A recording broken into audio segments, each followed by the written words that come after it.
उत्पन्न किया, पालन कर रहा है तू।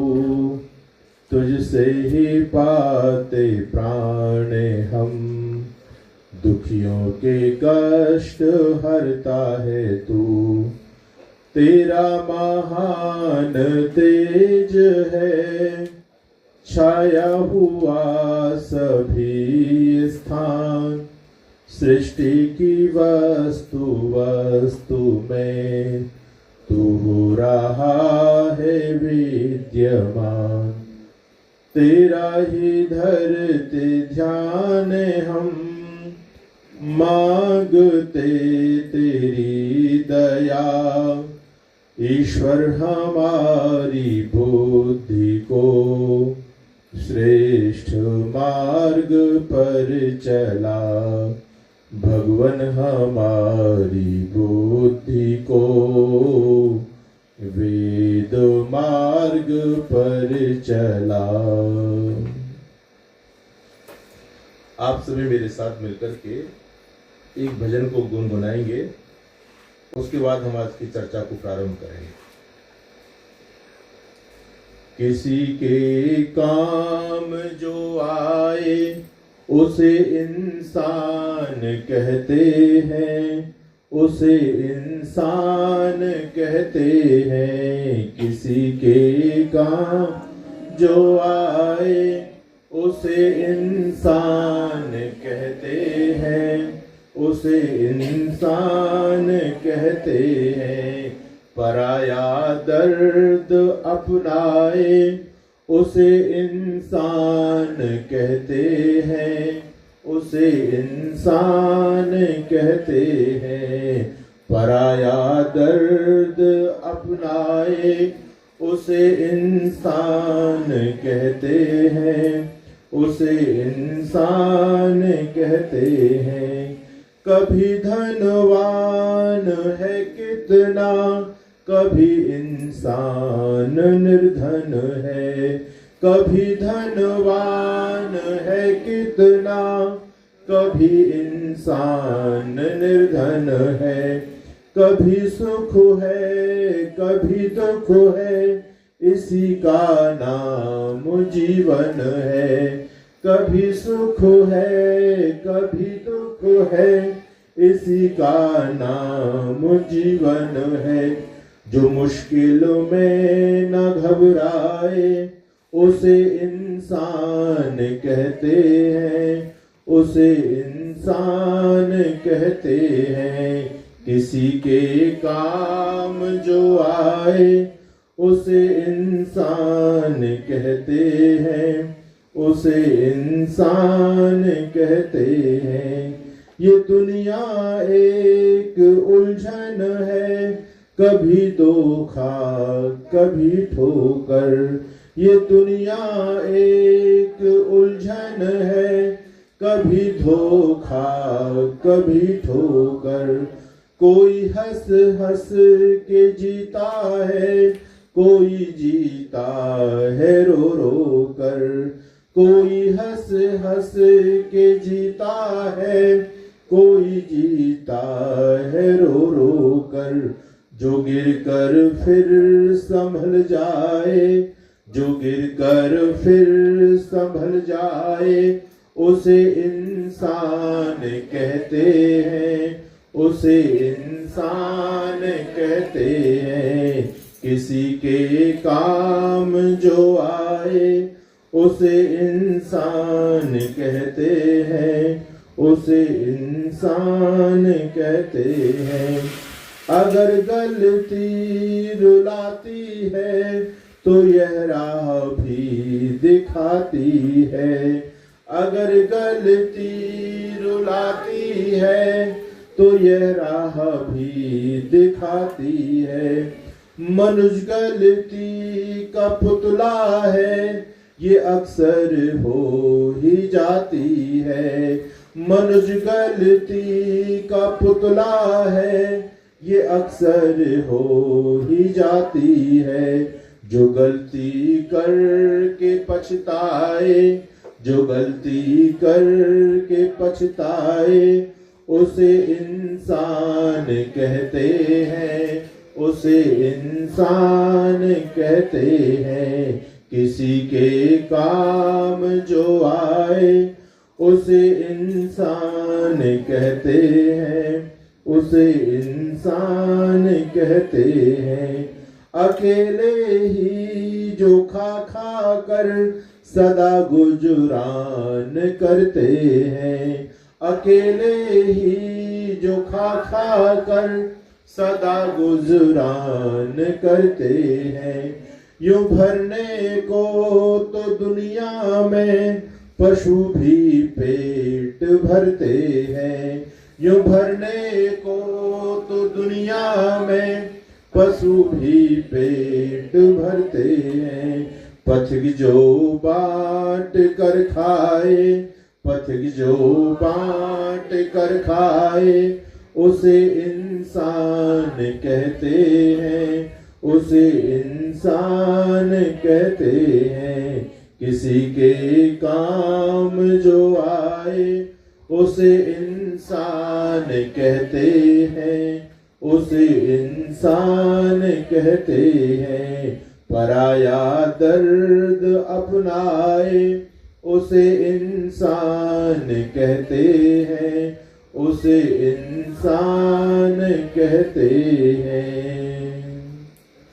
परमपिता परमात्मा की महती असीम अनुकंपा से आज आप लोगों के बीच में आने का और वेदवाणी के उपदेश करने का सौभाग्य प्राप्त हुआ है। इस चर्चा के माध्यम बने हमारे आदरणीय श्री अतेंद्र लखन जी और आदरणीय श्री शेखर पंडित जी, उनके द्वारा आप लोगों के बीच में आने का अवसर मिला। बंधुओं, हम सभी सनातनी लोग हैं। सनातन क्या है? हम अपने आप को सभी सनातनी कहते हैं, लेकिन आइए थोड़ी सी चर्चा मेरे सामने वेद रखे हुए हैं, इनकी मैं आपके बीच में करता हूं और आपको पता होना चाहिए कि सनातन है क्या चीज। मैं जब आपके विद्यालय में आया तो लिखा था सनातन पाठशाला। मुझे देख करके बड़ी प्रसन्नता हुई कि भारत से सुदूर दूर फिजी देश के अंदर भी हमारे लोग अपनी जड़ों से जुड़ने का प्रयास कर रहे हैं। आज से बहुत समय पहले जो हमारे पूर्वज कभी यहाँ आए किन्हीं परिस्थितियों के चलते, लेकिन आप लोगों ने उनकी परंपराओं को आज भी जिंदा रखा है, इसलिए आप सभी धन्यवाद और भलाई के पात्र हैं। बंधुओं, जब तक हम अपनी जड़ों से जुड़े रहते हैं तब तक हमारे जीवन में खुशहाली रहती है, और जब हमारी जड़ें हिल जाती हैं, जड़ें सूख जाती हैं, तो फिर हमारा विनाश प्रारंभ होता है। इसलिए चाहे आप कितने भी दूर रहें, लेकिन अपने धर्म की, अपने पूर्वजों की और अपनी संस्कृति की जड़ों से जरूर जुड़े रहना। मैं जो आप लोगों के बीच में बोल रहा हूँ, चर्चा कर रहा हूँ, आप लोगों को मेरी बात समझ में आ रही है नहीं आ रही? सबको समझ में आ रही है ना? ठीक है, बहुत अच्छी बात है। फिर तो अच्छा लगा मुझे, नहीं तो मैं बोलूं और आपकी कुछ समझ ही नहीं आए तो बड़ी समस्या हो जाएगी। एक समस्या ये भी है कि आप लोग आज तक तो हिंदी जानते हो, लेकिन आने वाली पीढ़ी आपकी हिंदी को जान पा रही है नहीं जान पा रही है? ये आप लोगों के लिए बड़ी चुनौती की बात है। तो जैसे आपके पूर्वज लोगों ने आज तक अपनी परंपराओं को जिंदा रखा है इतनी दूर रहने के बावजूद भी, तो आप सभी का कर्तव्य बनता है कि आप भी अपने पूर्वजों की उन परंपराओं को जिंदा रखें, जीवंत रखें।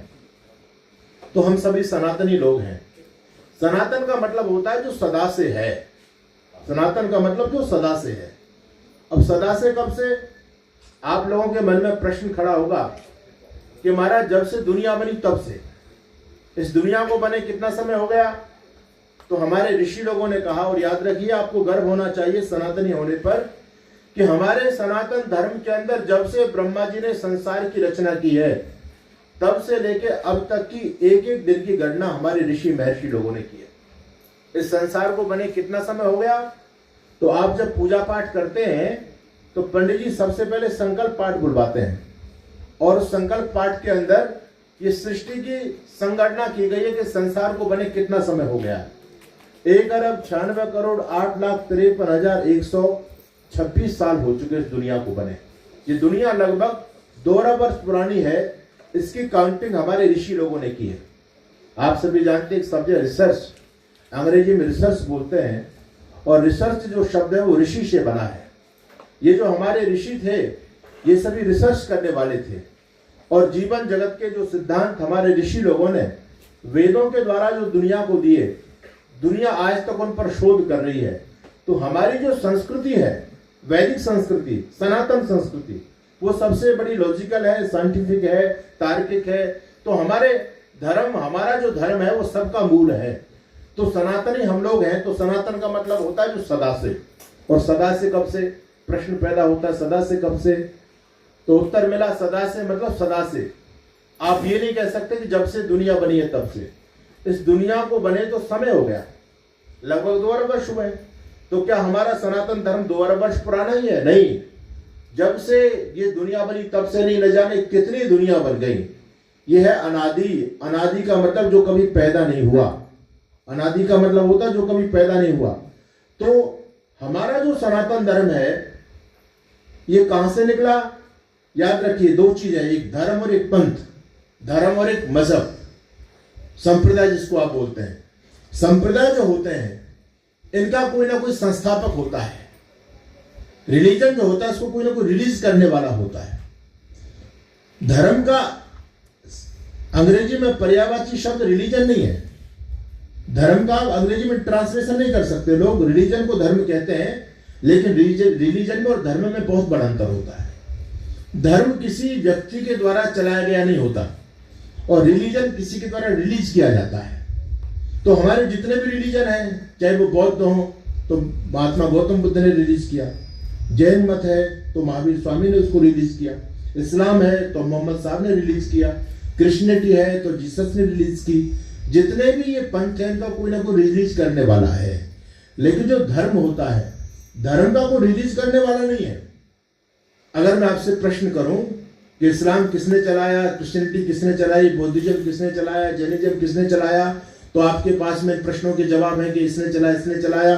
अब मैं आपसे पूछूं कि सनातन किसने चलाया, तो आपके पास कोई जवाब है? कोई नाम बता सकता है सनातन के फाउंडर का? सनातन का कोई फाउंडर नहीं है। सनातन अनादि है, अनादि। और सनातन कहां से चला है? सनातन चला इन वेदों से। और वेद कहां से निकले? वेद परमात्मा की वाणी है। वेद कोई ऋषियों की वाणी नहीं है।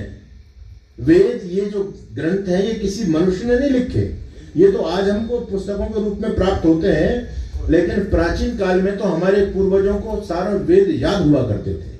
आप लोगों ने सुना होगा ब्राह्मणों के अंदर गोत्र होते हैं, चतुर्वेदी, त्रिवेदी, द्विवेदी और वेदी। चतुर्वेदी उसको कहते थे जिसको चारों वेद याद हुआ करते थे। जो चारों वेदों के पंडित होते थे उनको चतुर्वेदी कहते थे। त्रिवेदी 3 वेद के ज्ञाताओं को त्रिवेदी कहते थे। द्विवेदी जो 2 वेदों को याद रखता था उसको द्विवेदी कहते थे, और 1 वेद के विद्वान को वेदी कहा करते थे। तो वेदों को याद करना हमारे पूर्वजों की पुरानी परंपरा रही है। आज भी हमारे भारत देश के अंदर गुरुकुलों के अंदर ऐसे बहुत सारे विद्यार्थी हैं। दक्षिण में जाएंगे तो ऐसे बहुत सारे पंडित लोग हैं जो चारों वेदों को कंठस्थ रखते हैं। तो जो वेद आपके रखे हुए हैं, आपके धर्म का मूल है वेद। वेद अखिलो धर्म मूलम। वेद हमारे धर्म का मूल है। आपसे कोई पूछे आपका धर्म ग्रंथ क्या है, तो आप सभी का उत्तर होना चाहिए कि हमारा धर्म ग्रंथ है वेद। बंधुओं, गीता अच्छी बुक है, गीता का हम विरोध नहीं कर रहे, रामायण। लेकिन गीता को कितना समय हुआ है? गीता को 5200 साल हुए हैं। उससे पहले भगवान कृष्ण आए 5200 साल पहले, उन्होंने गीता का संदेश दिया। तो गीता को तो 5200 साल हो गए, और रामायण जी को लगभग 10 लाख वर्ष हो गए। भगवान श्री राम का जो जीवन काल है वो 10 लाख वर्ष पुराना जीवन काल है। तो रामायण को 10 लाख वर्ष हो गए, गीता जी को 5000 साल हो गए, महाभारत को लगभग इतना साल हो गया, अन्य जो पुराने उनको अभी कुछ समय हुआ है। तो सोचने की बात है कि इससे पहले हमारा धर्म ग्रंथ क्या था? भाई गीता जी से पहले भी तो दुनिया को बने तो 2 अरब वर्ष हो गए। रामायण काल को तो 10 लाख वर्ष हुए, लेकिन दुनिया को बने तो 2 अरब वर्ष हो गए। तो 10 लाख वर्ष से पहले हमारा धर्म ग्रंथ क्या था? 5000 साल पहले, जो गीता को कहते हैं गीता धर्म ग्रंथ है, तो गीता से पहले हमारा धर्म ग्रंथ क्या था? उत्तर सबका एक आएगा, वेद अखिलो धर्म मूलम। महर्षि मनु कहते हैं वेद हमारे धर्म का मूल है। हमारा धर्म वेद से निकला है, इसलिए सनातन है। और वेद कहां से निकला है? वेद साक्षात परमात्मा की वाणी है। वेद की इंसान ने नहीं बनाया। तो परमात्मा अनादि है, परमात्मा कभी ना तो पैदा होते हैं ना परमात्मा कभी मरते हैं। याद रखना, जिसका जन्म होता है उसी की मृत्यु होती है, लेकिन परमात्मा ना कभी जन्म लेते ना कभी मरते। परमात्मा अनादि है। इस संसार के अंदर 3 चीजें ऐसी हैं जो कभी बनी नहीं है, और जो चीज कभी बनी नहीं है वो चीज कभी मिटती भी नहीं है, वो खत्म नहीं होती। तो 3 चीज कौन सी है जो अनादि, जो कभी पैदा नहीं हुई? तो उसमें जो प्रथम चीज है वो ईश्वर, परमात्मा। परमात्मा अनादि है, परमात्मा कभी पैदा नहीं हुए। और दूसरी बात है जीवात्मा। हम और आप सभी बैठे हैं, हमारे अंदर जो सोल है जिसको आत्मा बोलते हैं, आत्मा कभी नहीं मरती, शरीर मरता है। हम भिन्न भिन्न प्रकार के शरीरों को बदलते हैं। वासांसि जीर्णानि यथा विहाय नवानि गृह्णाति नरो पराणि तथा शरीराणि विहाय जीर्णानि अन्यानि संयाति नवानि देहि। भगवान कृष्ण गीता में कहते हैं, जैसे हम अपने पुराने वस्त्रों को हटा करके नए वस्त्र धारण कर लेते हैं, उसी प्रकार से जीवात्मा पुराने शरीर को छोड़ करके नया शरीर धारण कर लेता है। बंधुओं, जीवात्मा कभी नहीं मरता, केवल शरीर बदलता है जीवात्मा। और जो कभी मरता नहीं, जो कभी जन्म नहीं लेता, वो कभी मरता नहीं है। तो ना तो कभी आत्मा जन्म लेता है, ना कभी आत्मा मरता है, ना कभी परमात्मा जन्म लेता है, ना कभी परमात्मा मरता है। और तीसरी चीज है प्रकृति। प्रकृति का मतलब इस संसार का बनने का जो मूल कारण है उसको प्रकृति कहते हैं। ये जो हम अपनी आंखों से देख रहे हैं, ये जो लाइट है, ये जो पंखे, ये टेंट है, ये गाड़ियां हैं, ये जो जमीन है, इसको आप प्रकृति मत मानिए। ये प्रकृति की विकृति है। प्रकृति का मतलब मूल चीज, मूल। जैसे आपने घड़ा देखा, घड़ा किससे बनता है? मिट्टी से बनता है। तो मिट्टी का विकार है घड़ा। जब घड़ा फूट जाएगा तो मिट्टी मिट्टी में मिल जाएगी। तो जो मिट्टी है वो घड़े की प्रकृति है। तो ये जो यूनिवर्स बना, ये सारा ब्रह्मांड बना, ये संसार बना, ये जिन 3 तत्वों से बनकर के मिला है, जिसको विज्ञान अपनी भाषा में इलेक्ट्रॉन, न्यूट्रॉन, प्रोटॉन बोलता है, लेकिन हमारी वैदिक संस्कृति उसको कहती है सत्व, रजस, तमस। ये 3 तत्व हैं। इन परमाणुओं से सारा संसार बना है, ये पूरा ब्रह्मांड बना है। ये परमाणु भी कभी नहीं बने और ना कभी मिटते हैं। तो संसार में 3 चीज अनादि हैं, एक परमात्मा, एक जीवात्मा और एक प्रकृति। तो परमात्मा अनादि है, परमात्मा हमेशा से, परमात्मा हमेशा रहते हैं। तो परमात्मा के साथ परमात्मा का ज्ञान जो वेद है वो भी परमात्मा के अंदर है। जब सृष्टि का प्रलय का समय होता है तो परमात्मा का ज्ञान परमात्मा के अंदर तो रहता ही है, लेकिन जब ये संसार बनता है तो परमात्मा हम सभी जीव मात्र के कल्याण के लिए वेदों का ज्ञान हमको दे देते हैं। तो ये वेद जो वाणी है ये किसी इंसान की नहीं है, वेद वाणी साक्षात परमात्मा की है। तो हमारा धर्म निकला है वेद से, वेद अखिलो धर्म मूलम, और वेद निकला है परमात्मा से। इसलिए आप सनातन धर्म के फाउंडर का नाम नहीं बता सकते, क्योंकि सनातन धर्म किसी व्यक्ति ने बनाया नहीं। सनातन धर्म तो शाश्वत है, हमेशा से, इसको किसी ने बनाया नहीं है। ये वेदों से निकला है और वेद वाणी परमात्मा की, किसी इंसान की नहीं है। तो हम परमपिता परमात्मा की जब वेद वाणी को पढ़ते हैं तो परमात्मा ने अपनी वेद वाणी में हम सभी सनातनी लोगों को, हम सभी सनातनी हैं, यानी जो सनातन को माने वो सनातनी। और सनातन क्या है? वेद। जो वेदों को माने, वेदों पर अपनी आस्था रखे, वैदिक सिद्धांतों का जीवन में पालन करे, वो उसको कहते हैं सनातनी। तो हम सभी सनातनी हैं। ये बात अलग है कि हम लोगों ने वेद नहीं पढ़े, हम लोगों को ये नहीं पता कि वेदों में क्या लिखा है, लेकिन हमारा मूल तो वेद है। सभी का मूल तो हमारा वेद है। जैसे कि अभी हमारे पंडित जी जब यज्ञ कर रहे थे तो कह रहे थे कि हमारे पूर्वजों की भूमि है भारत। तो आज चाहे हम यहाँ पर हैं, लेकिन हमारे पूर्वजों का उदय तो वहां से हुआ। उसी प्रकार से आज चाहे हम वेदों को पढ़े ना पढ़े, लेकिन हमारा धर्म का मूल तो वेद ही है। तो वेद के अंदर परमात्मा ने हमको उपदेश किया, मेरे प्यारे पुत्रों, मेरी सनातनी प्रजाओं, तुम अपने जीवन के उद्धार के लिए 5 प्रकार की पूजा जरूर करना। सनातन धर्म के अंदर 5 पूजाओं का विधान है वेदों के अंदर, जो प्रत्येक व्यक्ति को प्रतिदिन करनी चाहिए। अगर आप हिंदू हो, अगर आप सनातनी हो, तो अपनी संस्कृति को जीवन में अपनाओ। देखिए, वही संस्कृति जिंदा रहती है जो लोगों के जीवन में उतर जाती है, और जो लोगों के जीवन में नहीं आती, जो लोग केवल अपनी संस्कृति की बात करते हैं, वो संस्कृति भी खत्म हो जाती है और धीरे धीरे करके वो लोग भी खत्म हो जाते हैं। आपकी संस्कृति को 200 वर्ष हो गए। दुनिया में आपका सनातन धर्म सबसे प्राचीन, यानी धर्म तो सनातन ही है, लेकिन हम सबसे प्राचीन है।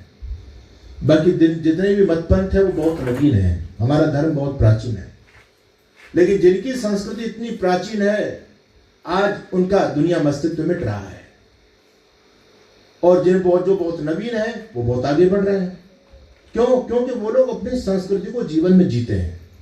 हम हिंदू कहते हैं, गर्व से कहो हम हिंदू हैं। हम कहते हैं भैया गर्व की बात बताओ, किस बात का हम गर्व करें? तुम्हारे सिर पर चोटी है? नहीं है। गले में यज्ञोपवीत है? नहीं है। यज्ञ करते हो? नहीं करते। गाय का पालन करते हो? नहीं करते। संस्कृत पढ़ते हो? नहीं पढ़ते। गीता रामायण वेदों को पढ़ते हो? नहीं पढ़ते। फिर किस बात का गर्व करें कि तुम हिंदू हो? वैसे नारा दे रहे गर्व से कहो हिंदू। अरे गर्व करने की कोई चीज तो जीवन में होनी चाहिए, नहीं होनी चाहिए? तो हमारे वेद शास्त्र जिस मार्ग का उल्लेख करते हैं, इस मार्ग पर चलो, उस मार्ग पर चलने में भलाई है, उस मार्ग में चलने में ही कल्याण है। तो परमात्मा वेदों के अंदर कहते हैं कि हर सनातनी 5 प्रकार की पूजा करे, उससे उसका ये जीवन और परलोक, इहलोक और परलोक दोनों सुधर जाता है। तो 5 पूजाओं में सबसे पहली पूजा हमारे यहाँ 5 यज्ञ है, 5। और याद रखिएगा, ये हमारी जो 5 यज्ञों की परंपरा है ना, दुनिया ने, हमारी संस्कृति सारी संस्कृतियों का मूल है। दुनिया में सारी संस्कृतियां हमारी संस्कृति से निकली हैं। तो दूसरी जो संस्कृतियां निकली उन्होंने हमारी संस्कृति से लिया। हमारे यहाँ 5 यज्ञ है, 5 यज्ञ, 5 बार यज्ञ करते हैं, 5 यज्ञ हैं। तो दूसरे लोगों ने 5 बार की नमाज दी, हमारे यहाँ से 5 शब्द लिया। किसी ने 5 कैंडल जलाना शुरू कर दिया। तो ये हमारा अनुकरण है, हमारे वेदों का अनुकरण है। तो 5 पूजाओं में सबसे पहली पूजा है ब्रह्म यज्ञ। ब्रह्म यज्ञ, ब्रह्म यानी परमात्मा। परमात्मा की पूजा करना हम सभी का धर्म है, हमारा कर्तव्य है। वो परमात्मा जिसने हमको ये जीवन दिया और इस संसार में जीने के लिए सारे संसाधन भगवान ने उपलब्ध किए। वायु बनाई, जल बनाया, पृथ्वी पर फल फूल औषधि वनस्पति पैदा की, जिससे हमारा जीवन चलता है। ये कोई मनुष्य नहीं पैदा कर सकता है इनको पैदा करने वाला है परमात्मा। और प्यारे परमात्मा ने हमको इस जीवात्मा की सहायता के लिए ये रथ प्रदान किया है। रथ, इस शरीर को क्या बोलते हैं शास्त्रों में? इसको कहते हैं रथ। ये रथ है। एक शब्द आप लोगों ने सुना होगा, अर्थी। अर्थी बोलते हैं आपके यहाँ? नहीं बोलते। अर्थी किसे बोलते हैं? अरे बोलो। तो डेड बॉडी लेके जाते हैं उसको बोलते हैं अर्थी जा रही है ना, उसको अर्थी क्यों बोलते हैं? उसमें से रथी निकल गया तो अर्थी हो गई। रथी है आत्मा और रथ है शरीर। जब रथी रथ को छोड़ देता तो अर्थी बन जाता है। तो परमात्मा ने हमको ये प्यारा सा रथ दिया है। किसके लिए? अपनी मंजिल तक पहुंचने के लिए। जैसे आपके पास कार होती है, कार किसके लिए है? अपनी मंजिल तक जाने के लिए आपके पास गाड़ी है। इसी प्रकार से शरीर ही रथ है। और ये रथ किसके लिए मिला है? मंजिल तक पहुंचने के लिए। और मंजिल क्या है हमारी? मोक्ष को प्राप्त करना, बंधन से मुक्त हो जाना, मुक्ति को प्राप्त करना, परमात्मा का साक्षात्कार करना, ये हमारी मंजिल है। ये बात अलग है कि आज हम अपनी मंजिल से भटक चुके हैं, लेकिन शास्त्र यही कहते हैं। और जब तक व्यक्ति अपने मूल की तरफ नहीं लौटेगा, जब तक अपनी मंजिल को प्राप्त नहीं करता, तब तक वो भटकता रहता है, दुखी रहता है। हम लोग ये समझते हैं कि संसाधनों में बहुत सुख है। आदमी ये समझता भाई मेरे पास अभी स्कूटर है, मोटरसाइकिल है, कार ले आऊंगा तो मैं सुखी हो जाऊंगा। तो बताओ क्या कार आने के बाद व्यक्ति सुखी हो पाता है? जिसका छोटा सा मकान है वो समझता मेरे पास बड़ा मकान हो जाए, बड़ी आलीशान कोठी बन जाए तो सुखी हो जाऊंगा। क्या वो व्यक्ति सुखी हो पाता है? नहीं हो पाता। याद रखना, संसाधनों में सुख नहीं है, साधना में सुख नहीं है। साधनों में सुख नहीं है, साधना में सुख है। आप कितने भी साधन जुटा लीजिए, अगर साधनों में सुख होता तो दुनिया का सबसे बड़ा शक्तिशाली आदमी जिसके पास सारे साधन है वो व्यक्ति सुखी होना चाहिए। अच्छा, अमेरिका का बहुत पावरफुल देश है और अमेरिका का जो राष्ट्रपति है वो सामान्य आदमी तो है नहीं, वो तो बड़ा पावरफुल आदमी है। क्या वो व्यक्ति सुखी है? नहीं, वो भी सुखी नहीं। तो याद रखना, इस संसार में सुख नहीं है। इस संसार से उठ करके ये संसार के साधन तो केवल जीवन यापन के लिए आपको मिले हैं, ये लक्ष्य नहीं है। केवल गाड़ी घोड़े कोठी बंगले बैंक बैलेंस इनमें ही उलझ करके मत रह जाना। ये सारी चीजें जरूरी हैं, इस जीवन तक जरूरी है, लेकिन ये जीवन लास्ट नहीं है। इस जीवन के बाद फिर जब जाओगे तो क्या साथ में लेकर के जाओगे? ये तो सारी चीज छूटेंगी। तो बंधुओं, जब ये संसार छूटे, ये सारी संसार की चीजें छूटे, तो जरा ये चिंतन करना कि मेरे साथ क्या चीज जाएगी, उसके लिए हमको प्रयास करना। ये जो सत्संग होते हैं, संतों के प्रवचन होते हैं, इसीलिए होते हैं कि व्यक्ति कहीं अपने लक्ष्य से ना भटक जाए, इधर उधर बेकार की चीजों में ना रम जाए, जिस काम के लिए आया उस काम को छोड़ करके दूसरे काम में ना उलझ जाए। इसके लिए कार्यक्रम है। तो हम सभी का कर्तव्य है परमात्मा की पूजा, परमात्मा की भक्ति। उस प्यारे परमात्मा को जाने बिना संसार में कोई सुखी हो ही नहीं सकता। धनहीन कहे धनवान सुखी, संसार में यही तो चल रहा है। जिसके पास धन नहीं है वो समझता है धन आ जाए तो मैं सुखी हो जाऊंगा, लेकिन हमारे विद्वान कहते हैं नहीं, धनहीन कहे धनवान सुखी, धनवान कहे सुख राजा को भारी। क्योंकि राजा धनवान से भी बड़ा आदमी है। तो भैया यदि धन में सुख होता तो धनपति सुखी हो जाने चाहिए, लेकिन ऐसा नहीं है। धनहीन कहे धनवान सुखी, धनवान कहे सुख राजा को भारी, और राजा कहे चक्रवर्ती सुखी, चक्रवर्ती कहे सुख इंद्र को भारी। इंद्र कहे हैं ब्रह्मा सुखी, और ब्रह्मा कहे सुख विष्णु को भारी। तुलसीदास विचार कहे प्रभु भक्ति बिना सब लोग दुखारी। तुलसीदास कहते हैं कि भगवान की भक्ति बिना सुख नहीं मिलेगा। नानक दुखिया सब संसार, और सोई सुखिया जिन नाम आधार। इस संसार में सब दुखी है, लेकिन सुखी कौन है? जो नाम लेता, जो भगवान से जुड़ जाता है। इस संसार में वो व्यक्ति संसार में सुखी रह सकता है। तो इस संसार में सुखी रहने का एक ही फॉर्मूला है। ये बात जब समझ में आ जाए उतना अच्छा है, जितनी जल्दी समझ में आ जाए उतना अच्छा है। नहीं तो आदमी इस बात को छोड़ करके अन्य चीजों में सुख खोजेगा तो आज तक तो देखो सुख मिला नहीं है, ये बात पक्की है। हम लोगों को कितना समय हो गया, बोलो, जीवन को कितना समय हो गया जीते जीते? अरे बोलो तो सही, मेरी बात समझ में आ रही नहीं आ रही आपके? कितना समय हो गया जीते जीते? 60 साल, किसी को 70 साल, किसी को 80 साल, किसी को 20 साल, 25 साल। अरे भाई 60 साल केवल यही जीवन नहीं हो गया, इस जीवन से पहले कोई जीवन नहीं था क्या? पहले भी तो हम रहे होंगे ना, और वही भी जीवन अंतिम नहीं था, उससे पहले भी रहे होंगे। जब से मैंने कहा आत्मा तो अनादि है, आत्मा अनादि है। हम पता नहीं कितने जन्मों में भटके हैं। पुनरपि जननम पुनरपि मरणम पुनरपि जननी जठरे शयनम। कितने, कभी हम इंसान बने, कभी हाथी बने, कभी घोड़े बने, कभी गधा बने, कभी सांप बने, कभी बिच्छू बने, कभी मेंढक बने। अरे ये आत्मा तो सब में एक ही है ना। ऐसा नहीं कि मेंढक की आत्मा अलग है, आदमी की आत्मा अलग है। आत्मा एक ही है, और वही आत्मा अपने कर्मों के आधार पर भिन्न भिन्न योनियों को प्राप्त होती है, भिन्न भिन्न शरीरों को प्राप्त होती है। तो हम पता नहीं कब से भटक रहे हैं इस संसार में, कब से हम सुख खोज रहे हैं, लेकिन आज तक कोई सुखी नहीं हो पाया, क्योंकि हमारा तरीका ही गलत है। तो तरीका है भगवान का भजन, ईश्वर की सन्निधि। जो व्यक्ति जैसे परमात्मा के जितना नजदीक आ जाता है उतना ही वो सुखी होता है, उतने दुखों से बच जाता है। आपके यहाँ फिजी में बसें चलती है, मैं देख रहा हूँ, बस है, बस में यात्रा की आप लोगों ने, सबने की होगी। अच्छा, बस में जो व्यक्ति पीछे बैठा रहता है उस व्यक्ति को दचकी ज्यादा लगती है, आगे वाले को ज्यादा लगती है? समझ में आ रही मेरी बात? जब खड्डे वड्डे आते हैं सड़क में, तो जब गड्ढे में गाड़ी जाती है ना, उसको बोलते हैं दचकी है। आप क्या बोलते हैं मुझे नहीं पता। तो दचकी पीछे वाले आदमी को ज्यादा लगती है, आगे वाले आदमी को ज्यादा लगती है? पीछे वाले को ज्यादा लगती है। और जो व्यक्ति जितना ड्राइवर के नजदीक आगे आ जाए उसको दचकी कम लगेगी, है ना। तो परमात्मा इस संसार का ड्राइवर है। तो जो व्यक्ति जितना परमात्मा के नजदीक आ जाता है उतना उस संसार में कम दुखी होगा, और जो जितना परमात्मा को छोड़ करके दूर भगेगा उतना ही ज्यादा दुखी होगा। बात समझ में आ रही नहीं आ रही? तो सबसे पहले हमारी पूजा है भगवान की भक्ति। सुबह उठ करके उस परमात्मा का ध्यान करो।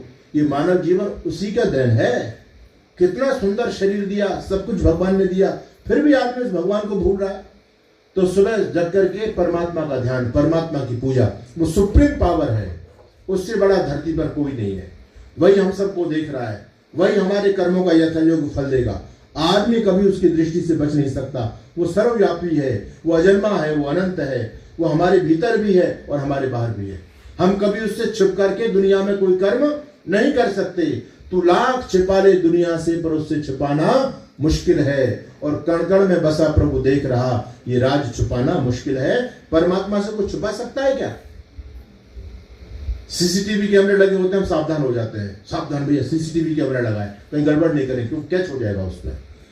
लेकिन ये सीसीटीवी कैमरा तो केवल बाहर की एक्टिविटीज को पकड़ते हैं, बस अपने मन में क्या चल रहा है कोई सीसीटीवी कैमरा ऐसा बना जो मन के भावों को बता सके, कैच कर सके।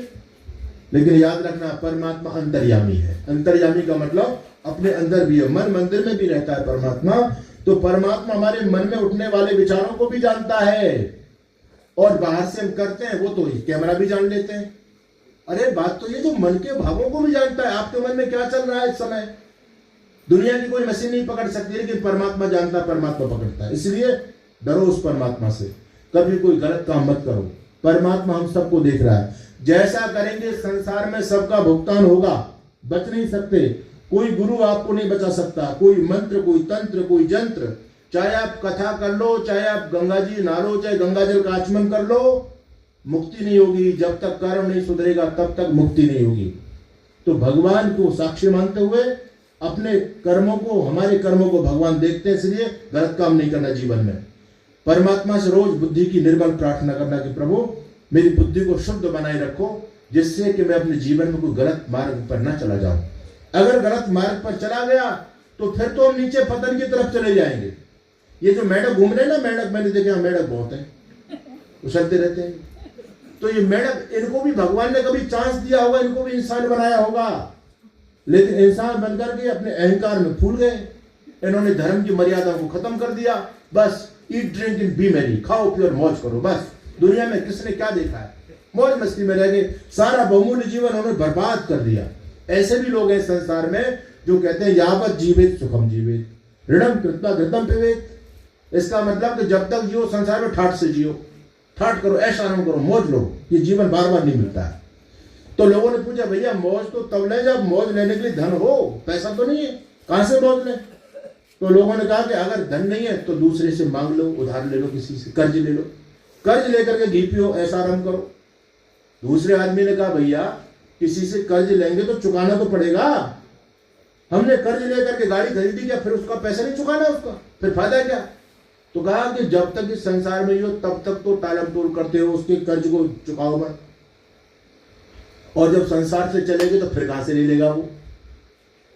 भाई बात तो इस संसार तक की है ना। आपने किसी का पैसा लिया और आदमी आपसे मांगने आ रहा है बार बार बार बार, तो लोग कहते हैं कि जब तक संसार में तब तक तो उससे बहाने लगाते रहो, भैया अब दे देंगे, फिर दे देंगे, फिर दे देंगे, फिर आना, ऐसे बचते रहो। और जब दुनिया से चलेंगे तो फिर वो कहां से ले लेगा। अरे बोलो बात ठीक है या नहीं है। आप भी गर्दन लहरा रहे हो, ठीक, कहां से ठीक है बात की। ऐसा नहीं है। हमारे ऋषि कहते हैं यथा धेनु सहस्रेषु वत्सो विन्दति मातरम। जैसे 1000 गायों में बछड़े को छोड़ते हैं तो बछड़ा अपनी माँ के पास सीधा पहुंच जाता है। 1000 गायों में बछड़ा अपनी माँ को ढूंढ लेता है। उसी प्रकार से जब जीवात्मा शरीर को छोड़ के जाता है ना, तो उसका कर्म जीवात्मा के साथ जाता है।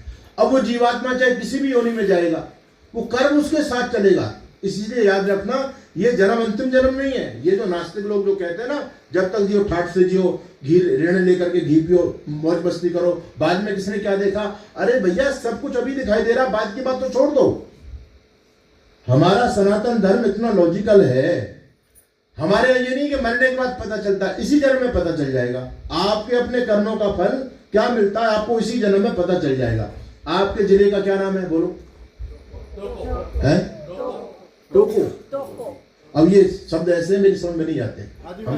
हम हिंदी भाषी लोग हैं ना, ये तो ये वैसी भाषा के शब्द है। चलो टोक्यो, आपके जिले का नाम, आपके जिले का नाम जो भी है। टोक्यो तो जापान में शायद है, मैं गलत भूल गया। जैसे मान लीजिए आपके जिले में एक बहुत बड़ा आदमी है, बहुत बड़ा आदमी, जिसके पास में $10,000 है, $10,000 करोड़ का मालिक है।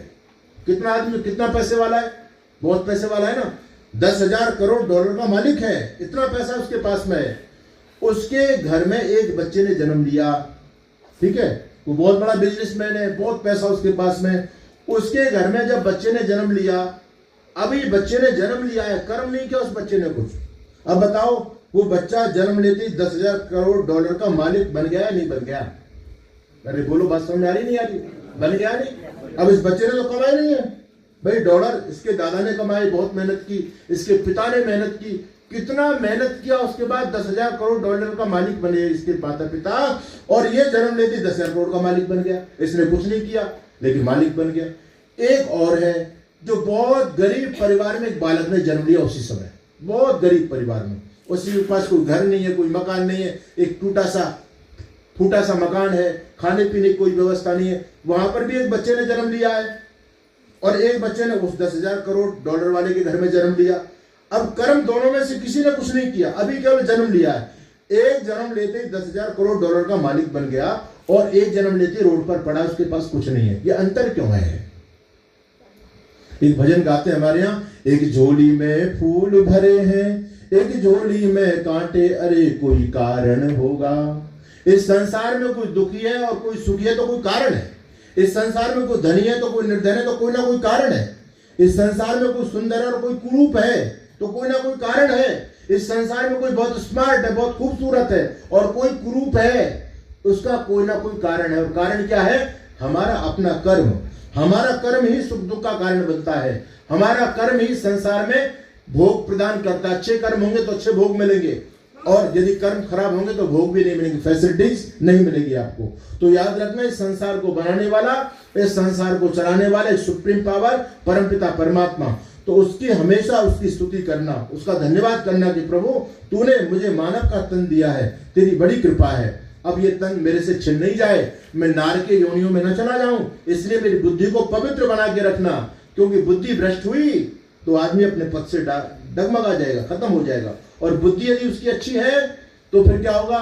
फिर आदमी का मंगल ही मंगल है, अच्छे रास्ते पर जाएगा। तो परमात्मा से सुबह उठ करके उसकी भक्ति करो, निर्मल बुद्धि की कामना करो। भगवान आपने बुद्धि शरीर दिया है, अब इस बुद्धि को भी ठीक बना के रखना, मैं कभी गलत मार्ग पर न जाऊं। भगवान से प्रार्थना करना, भगवान से संबल मांगना और इस भगवान का थैंक यू बोलना, है ना। वो संसार को बनाने वाला, चलाने वाला, उसकी भक्ति। और याद रखना, भक्ति का मतलब क्या समझते हैं आप लोग? भक्ति से तात्पर्य, भक्ति का मतलब ये नहीं कि आरती उतारना। भक्ति का मतलब ये नहीं कि थाली में दीपक जला करके भगवान जी की आरती उतारना। भक्ति का मतलब है आज्ञा का पालन। भक्ति का अर्थ होता है आज्ञा का पालन करना। तो परमात्मा की भक्ति क्या है? परमात्मा की आज्ञा का पालन करना ही परमात्मा की भक्ति है। जैसे मान लीजिए, मैं आपको एग्जाम्पल देता हूं। एक पिता के दो पुत्र हैं। एक पुत्र सुबह उठ करके थाली सजा के पिताजी के गले में फूलों का हार डाल करके, तिलक लगा करके और आरती घुमाता है पिताजी की, है ना। पिताजी तुम बड़े मानो, पिताजी तुम बहुत मानो, ये है वो है, पिताजी की आरती करता है। लेकिन पिताजी जो कहते हैं वो काम नहीं करता, केवल पिताजी की आरती करता है, पिताजी की बात नहीं मानता। और दूसरा पुत्र है, वो चाहे पिताजी के सामने थाली नहीं घुमाता, आरती नहीं करता, लेकिन पिताजी जो कहते हैं उस बात को मानता है। तो बताओ, दोनों में से अच्छा बेटा कौन सा है? अरे बोलो, आपको कैसा बेटा चाहिए, अपनी बताओ। हाँ, तो भक्ति अर्थात उसी की आज्ञा पालन करने में तत्पर रहना। अगर आप पिता की भक्ति करना चाहते हो तो क्या है पिताजी की भक्ति? पिता की आज्ञा का पालन करो, ये पिता की भक्ति है। माँ की भक्ति करना चाहते हो, माँ की आज्ञा का पालन करो। गुरु की भक्ति करना चाहते हो, गुरु की आज्ञा का पालन करो। देश की भक्ति करना चाहते हो, देश के संविधान का पालन करो। और ईश्वर की भक्ति करना चाहते हो तो ईश्वर की आज्ञा का पालन करो। तो परमात्मा ने हमको जो आज्ञा दी है कि अपना जीवन अच्छा बनाओ, सच्चरित्रता, यम नियमों का पालन करो, धर्म के मार्ग पर चलो, कभी किसी को प्रताड़ित मत करो, कभी किसी को दुखी मत करो, कभी किसी के धन का अपहरण करने की इच्छा मत करो, किसी दूसरे की बहन बेटी को देख करके मन में पाप का भाव मत लेके आओ। दूसरे की धन संपत्ति कितनी भी है उसको मिट्टी का ढेर समझो। ये परमात्मा की आज्ञा है। तो हम जितना जितना परमात्मा की आज्ञा का पालन करते हैं जीवन में, उतने ही हम सुखी होते चले जाते हैं। तो भक्ति अर्थात परमात्मा की आज्ञा का पालन करना। अब परमात्मा की आज्ञा क्या है बोलो? परमात्मा की आज्ञा क्या है? वेद। वेद परमात्मा की वाणी है। अब आप लोग कहेंगे महाराज हमने वेद तो नहीं पढ़े, हमको कैसे पता चलेगा? तो हमने भले वेद ना पढ़े हों, लेकिन परमात्मा ने बड़ी कृपा की हमारे ऊपर। परमात्मा ने हमारे अंदर दो सेंसर फिट किए, अंदर सेंसर फिट किए हैं। और जब भी हम गलत डायरेक्शन पकड़ते हैं तो अंदर वाला सेंसर रोकता है, नहीं इस काम को मत करो, गलत है ये। जब कोई आदमी, दुनिया का कोई भी आदमी गलत मार्ग पर जाता है तो बोलो उसके अंदर से उसको उत्साह मिलता है और शर्म लगती है, उसको भय लगता है ना। उसको कौन भय लगा रहा है? उसके अंतःकरण में विराजमान परमात्मा उसको रोकता कि बेटा ये काम अच्छा नहीं है। जब भी हम गलत चीज सोचते हैं, गलत काम करते हैं, तो अंदर से भय, शंका, लज्जा आनी प्रारंभ हो जाती है। डर लगता है मुझे कोई देख ना ले, मैं इस काम को करूंगा तो समाज में लोग क्या सोचें। इसलिए जितने भी गंदे काम होते हैं आदमी एकांत में करता है। उसको ये लगता है कि भाई कोई देखेगा नहीं, तो शर्म, आदमी की शर्म आती है ना उसको, तो एकांत में करता है। लेकिन वो ये भूल जाता है कि परमात्मा सब जगह है। परमात्मा तो देख ही रहा है, कोई देखे ना देखे, लेकिन जगत को बनाने वाला परमपिता परमात्मा सबको देख रहा है, उससे हम बच नहीं सकते। और जब अच्छा काम करने के मन में भाव पैदा होते हैं तो बोलो, अंदर से आनंद उत्साह मन की प्राप्ति होती है। हमारे पंडित जी ने जब कार्यक्रम किया होगा तो पंडित जी ने आपको निमंत्रण दिया होगा, तो पंडित जी ने जब आपको निमंत्रण दिया तो फिर आपको अंदर से शर्माई, डर लगा या अच्छा लगा? अच्छा लगा। तो किसकी प्रेरणा? परमात्मा की प्रेरणा। और जब हम गलत काम करते हैं तो अंदर से डर लगता है, भय लगता है, वो किसकी प्रेरणा? परमात्मा की प्रेरणा। तो यही परमात्मा की आज्ञा है, कभी भी अपने अंतरात्मा के विपरीत मत जाओ। जैसा व्यवहार आप अपने लिए चाहते हो वैसा ही व्यवहार दूसरे के साथ करो, ये धर्म है। आप नहीं चाहते कि मेरे साथ कोई चीटिंग करे, आप नहीं चाहते मुझे कोई धोखा दे, मेरे साथ कोई झूठ बोले, मेरे कोई धन का अपहरण करे, है ना, कोई भी नहीं चाहता। तो हम भी दूसरे के साथ ऐसा व्यवहार नहीं करें। अरे यही तो परमात्मा सिखाता है, और क्या परमात्मा बता रहा है? इन वेद शास्त्रों में यही तो लिखा है, कभी दूसरे का दिल मत दुखाओ, है ना, सबके साथ प्रेम मत, आत्मवत व्यवहार करो। जैसा मैं अपने लिए चाहता हूं वैसा ही दूसरे के साथ बर्ताव करूं, ये धर्म है, यही न्याय है, यही परमात्मा की बात है। तो सुबह शाम भगवान का धन्यवाद, परमात्मा की पूजा, ये ब्रह्म यज्ञ है। दूसरा यज्ञ कहते हैं, वेद शास्त्र कहते हैं कि परमात्मा ने जो ये संसार बनाया और हमको मानव का जीवन दिया, परमात्मा ने इस संसार में जीवन यापन करने के लिए बहुत सारे पदार्थ बनाए हैं, जिनको आप देवता कहते हैं। देवता का मतलब जो देते हैं। परमात्मा ने वायु बनाई, परमात्मा ने जल बनाया, परमात्मा ने पृथ्वी बनाई, परमात्मा ने अग्नि बनाई, है ना, ये सब देवता हैं। वायु देवता, सूर्य देवता, चंद्रमा देवता, ये सब देवता है। ये देवता हमको जीवन दे रहे हैं। अगर वायु ना हो तो हमारे जीवन चल सकता है क्या? नहीं चलेगा। अभी कोरोना का प्रभाव आपके यहाँ भी हुआ, देश में नहीं हुआ? कोरोना जब आया तो आदमी को ऑक्सीजन नहीं मिली, ऑक्सीजन।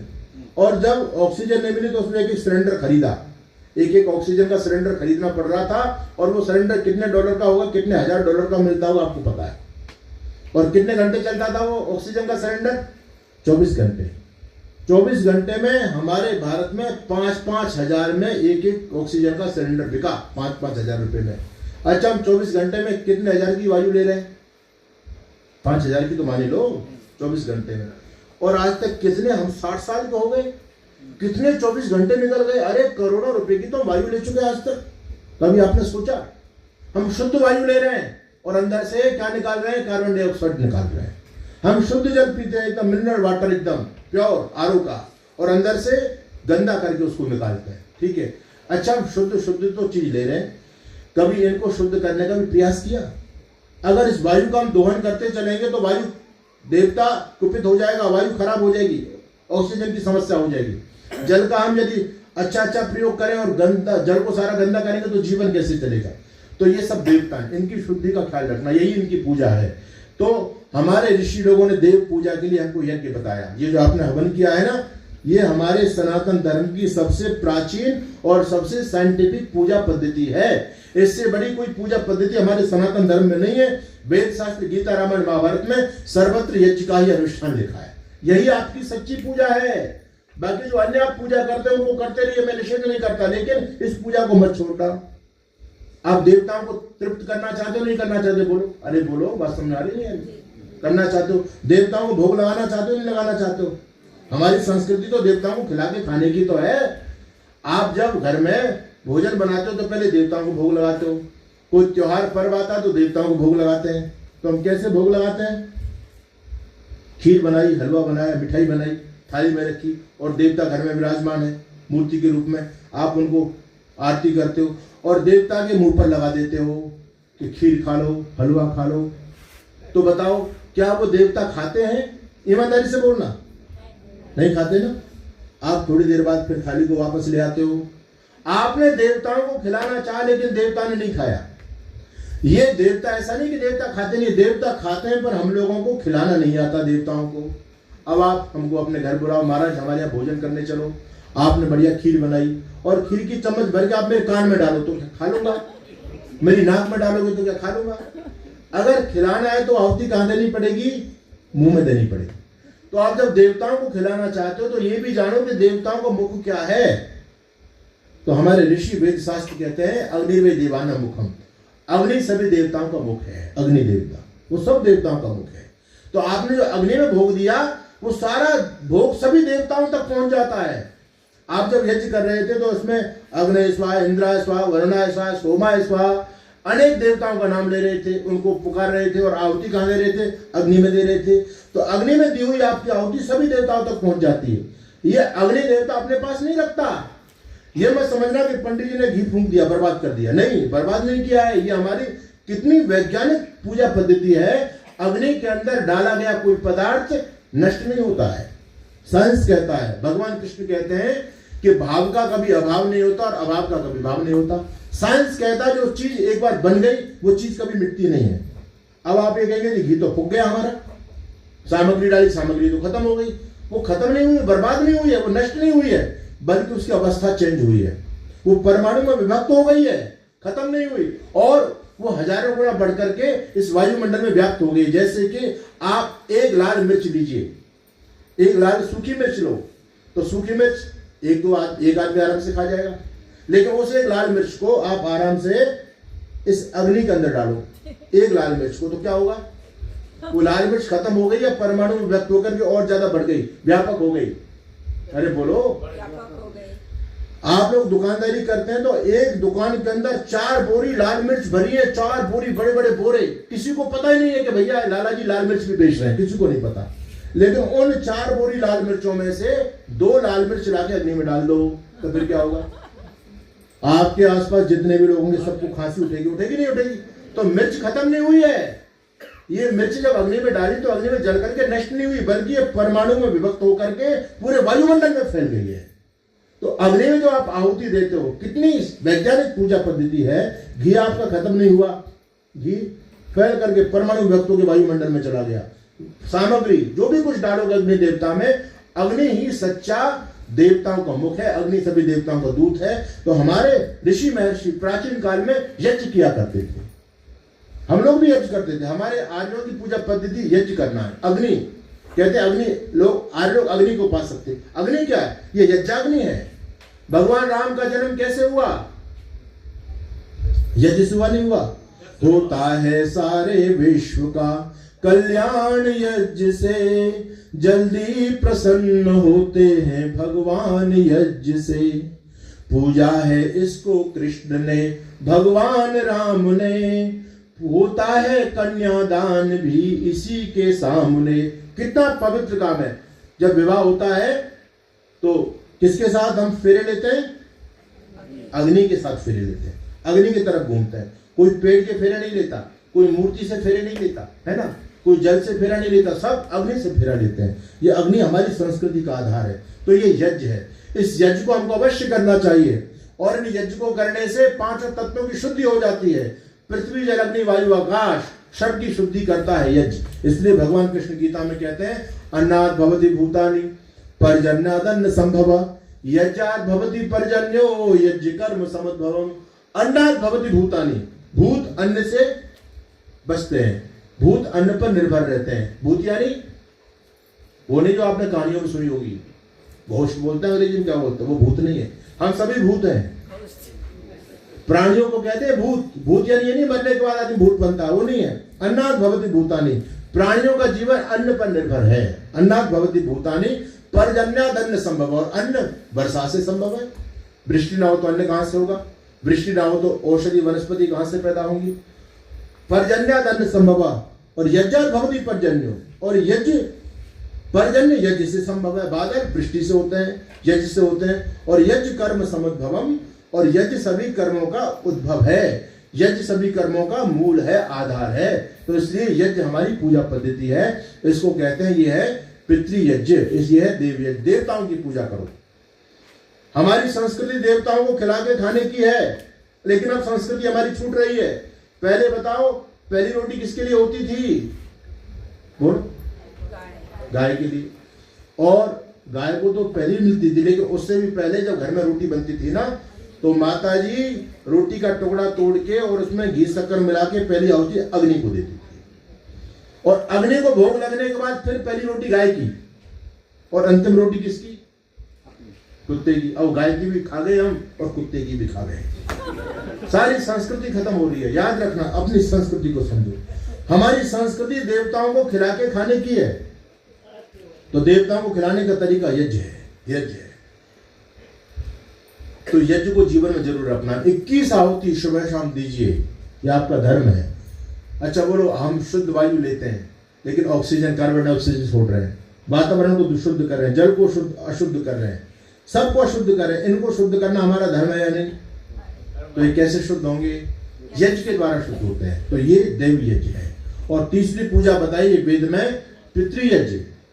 पहली पूजा ब्रह्म यज्ञ, दूसरी पूजा देव यज्ञ, तीसरी पूजा पितृयज्ञ।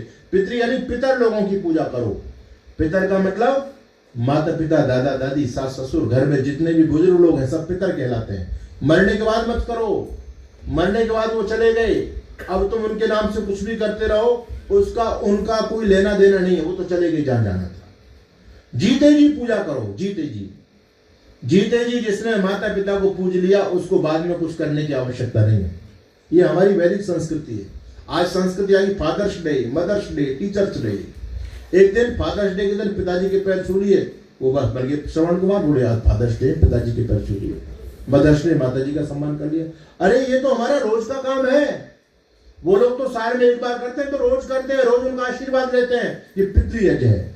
माता पिता घर में जितने भी बड़े हैं, सुबह उठो तो उनकी चरण वंदना करो। उनका हाथ यदि सिर पर रख गया तो आपको कोई जीवन में संकट नहीं आएगा। माता पिता, बड़े लोगों का, गुरुजनों का आशीर्वाद यदि आपके साथ में है तो आपका जीवन बहुत आगे तक जाएगा। इसलिए बड़ों का सम्मान करो, ये पितृयज्ञ है। घर में भोजन बनाओ तो माता जी से पूछो, माता जी आज क्या खाने की इच्छा है? ये पितृयज्ञ। हम बैठते, हमारी बहन जी पूछती है हमसे, सावित्री जी, स्वामी जी आज क्या खाएंगे आप?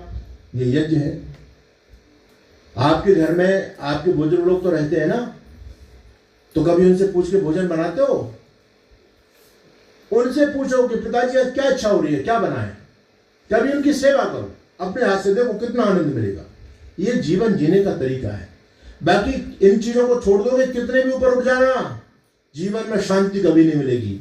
एक नन्हे से पौधे को आप जमीन से निकाल करके 10 मंजिल ऊपर छत पर रख दो, ऊंचा तो हो गया, लेकिन क्या उसका जीवन सुरक्षित है? उसका जीवन सुरक्षित नहीं। क्यों? क्योंकि वो अपनी जड़ों को छोड़ चुका है।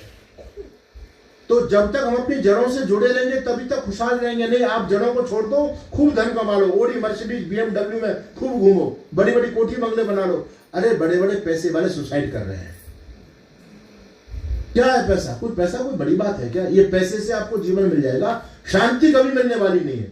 जब बड़े बड़े लोग जो धन संपत्ति के पीछे पागल दौड़ रहे थे ना, जो अपने नीति नियमों को, धर्म को भूल गए, वो लोग जब मरे दुनिया से तो पश्चाताप करते हुए गए कि हमने जीवन, बहुमूल्य जीवन व्यर्थ में निकाल दिया, ये जीवन हमने बर्बाद कर दिया। तो जीवन बर्बाद ना हो, अपने मूल से जुड़े रहना, माता पिता, गुरुजनों, बड़े लोगों का सम्मान करना धरती पर, यह आपका पितृयज्ञ है। ये पितरों की पूजा है। मरने के बाद आप श्राद्ध करो, इसका कोई औचित्य नहीं है बंधुओं। जीते जी माता पिता को संतुष्ट करो, उनकी सेवा अपने हाथों से कर लो, कर जाओगे। माता पिता का आशीर्वाद मिल गया, जीवन धन्य हो जाएगा। कहीं भी दौड़ भाग करने की आवश्यकता नहीं है। हमारे विद्वान कहते हैं कि परमात्मा निराकार है। परमात्मा को साकार रूप में कोई नहीं देख सकता। आप मूर्ति भले बना दो, लेकिन वो मूर्ति तो परमात्मा नहीं है ना। परमात्मा को साकार रूप में धरती पर देखना चाहते तो माता पिता भगवान के रूप हैं। इन माता पिता की खूब सेवा करना, अपने बच्चों को अच्छे संस्कार देना, सुबह उठते ही सबसे पहले वंदना, माता पिता के चरण स्पर्श करना, उनका हाथ सिर पे जरूर रखवाना कि माता जी आशीर्वाद दीजिए। और जब माँ का आशीर्वाद मिलेगा तो तुमको कोई आगे बढ़ने से रोकने वाला नहीं है। तो ये पितृयज्ञ है। प्रतिदिन माता पिता, बड़े लोगों की पूजा करो, सम्मान करो। और जो चौथा यज्ञ बताया शास्त्रों में वो है बलि वैश्व देव यज्ञ। बलि वैश्व देव यज्ञ यानी बलि का मतलब काटना नहीं है। इस संसार में जितने भी प्राणी हैं, इन सारे प्राणियों को रक्षा करो, इनका जीवन बख्शो, इनको मार के मत खाओ। आज हम हिंदू लोगों का आहार बड़ा भ्रष्ट हो रहा है, बहुत भ्रष्ट हो गया। और याद रखना, ऋषि कहते हैं आहार भ्रष्ट हो जाता तो विचार भ्रष्ट हो जाते। आहार शुद्धो सत्व शुद्धि। और जिस व्यक्ति के विचार भ्रष्ट हो गए उसका तो जीवन ही बर्बाद हो गया। तो जैसा खाओ अन्न वैसा बनता है मन। याद रखना, ये वैदिक संस्कृति है। हमारी संस्कृति जीवों को प्रेम करने की संस्कृति है। हमारी संस्कृति जीवों को काट के खाने की नहीं है। ये घोर पाप है, ये घोर महापाप है। कभी जीवन में मत खाओ। अपने बच्चों को शिक्षा दो। मैं नहीं जानता कि आप लोगों का खान पान कैसा है, आप सभी जानते हैं। लेकिन मैं तो आज सुबह इतना निवेदन करने वाला हूं कि भाई अगर इधर आप जा रहे हैं तो ये समझना ये मानव जीवन आपने बर्बाद कर दिया। एक व्यक्ति मुझे मिला, अभी मैं बाहर गया, बोले महाराज हम तो मार्केट से लाते हैं, हम तोड़ू मारते हैं उसको, हम तो मार्केट से खरीद के लाते हैं, हमको क्यों पाप लगेगा? तो आपका शास्त्र क्या कहता है? शास्त्र कहता है 8 प्रकार के लोग पापी होते हैं, 8 प्रकार के लोग। अनुमंता, विश्वसदा, निहंता, क्रय विक्रय, संस्कर्ता, चोपहर्ताश्च, खादकाश्च, दिघातका। ये महर्षि मनु कह रहे हैं मनुस्मृति के अंदर कि अनुमंता, जो किसी प्राणियों को मारने की आज्ञा देते हैं वो भी पापी हैं, उनको भी पाप लगता है। मारने वाला, काटने वाला, पकाने वाला, बेचने वाला, खाने वाला, ये सारे पापी हैं। ये मत समझना हमने तो पॉकेट मनी खर्च की है और उसने मार के लाया, हम तो खरीद के लाए, नहीं, भोगना पड़ेगा किसी जीव को, क्योंकि उसकी हत्या आपकी वजह से हो रही है। इसलिए शाकाहार को अपनाओ। मांसाहार में बहुत सारी बीमारी आएंगी, और याद रखना जो ताकत शाकाहार के अंदर है वो ताकत 100 जन्म में मांसाहार के अंदर नहीं हो सकती। कंदमूल खाने वालों से मांसाहारी डरते थे, कंदमूल खाने वालों से मांसाहारी डरते थे, और पौरुष जैसे वीर पुरुष को नमन सिकंदर करते थे। सिकंदर का नाम सुना आप लोगों ने? जो जीता वही सिकंदर, सिकंदर को विश्व विजेता मानते हैं लोग। लेकिन जिस व्यक्ति ने सिकंदर को जीत लिया वो कितना महान होगा?